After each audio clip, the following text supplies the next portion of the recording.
আসসালামু আলাইকুম। আজকে আমি গাজরের হালুয়া বানাবো।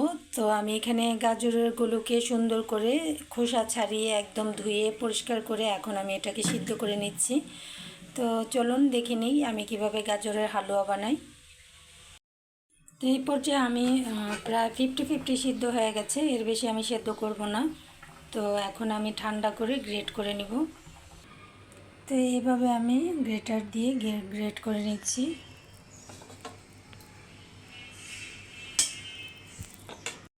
তো এই পর্যায়ে কিন্তু আমি ঘিটাকে একটু হিট দিয়ে গলিয়ে নিয়েছি। আর এই যে গ্রেট করে নেওয়া গাজরগুলো, এখানে আছে লিকুইড দুধ, তারপরে এখানে আছে চীনাবাদাম ভেজে নিয়েছি, আর পাউডার দুধ, এখানে এলাচ, আমি এগুলোকে একটু থেতো করে নিয়েছি। বিচিগুলো থাকলে একটু দাঁতে বাজলে কেমন লাগে, যার জন্য একদম গুঁড়া করে নিয়েছি।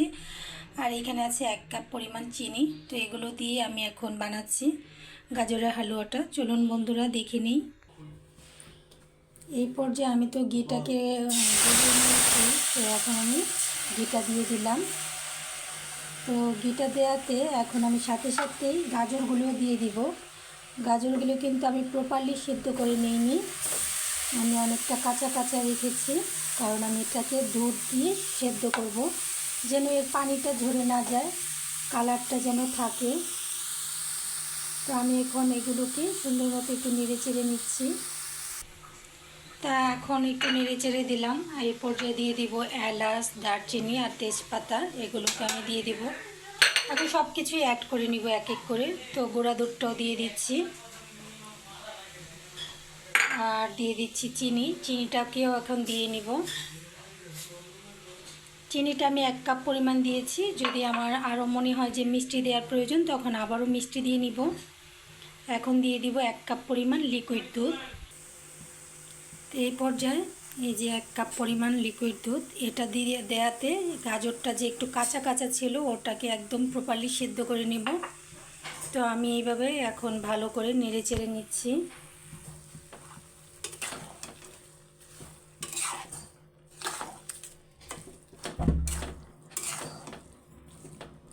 তো চুলার আঁচটা একদম লো হিটে রেখে আমি এটাকে সুন্দর মতো নেড়ে চেড়ে নিচ্ছি।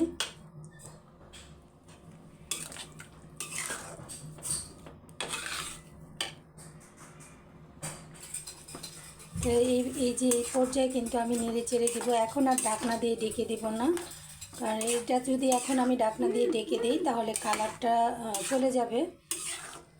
তো আমি এটাকে নেড়ে চেড়ে সুন্দর করে সেদ্ধ করে নেব একদম দুধের যে পানিটা। এই যে এই পর্যায়ে কিন্তু আমি একদম নেড়ে চেড়ে নিচ্ছি, অবিরত নেড়ে চেড়ে নিচ্ছি। তো এই যে এই পর্যায়ে আমি কিন্তু সমস্তটা দুধ এবং পানি সবটাই, দুধের পানি আর দুধ সবটাই শুকিয়ে নিয়েছি। তো একদম ঝরঝরা হয়ে গেছে। তো আমার কাছে এরকমভাবে ঝরঝরা হালুয়াটা বানালে ভাল লাগে, মানে একদম গলে গলে যাবে ওটা ভালো লাগে না, এরকম ঝরঝরা থাকলে ভালো লাগে। তো আমি আরও ড্রাই ফ্রুট দেওয়া পছন্দ করি, কিন্তু আমার ঘরে এই মুহূর্তে ড্রাই ফ্রুট নেই, শুধু এই চীনাবাদামগুলো আছে। তো আমি চীনাবাদামগুলোই দিয়ে দিচ্ছি, এতে ড্রাই ফ্রুট দিলে আরও ভালো লাগে।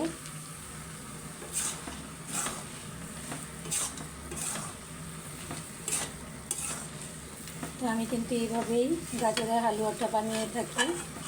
কার কার কাছে আমার গাজরের হালুয়াটা ভালো লেগেছে অবশ্যই কমেন্ট করে জানাবেন।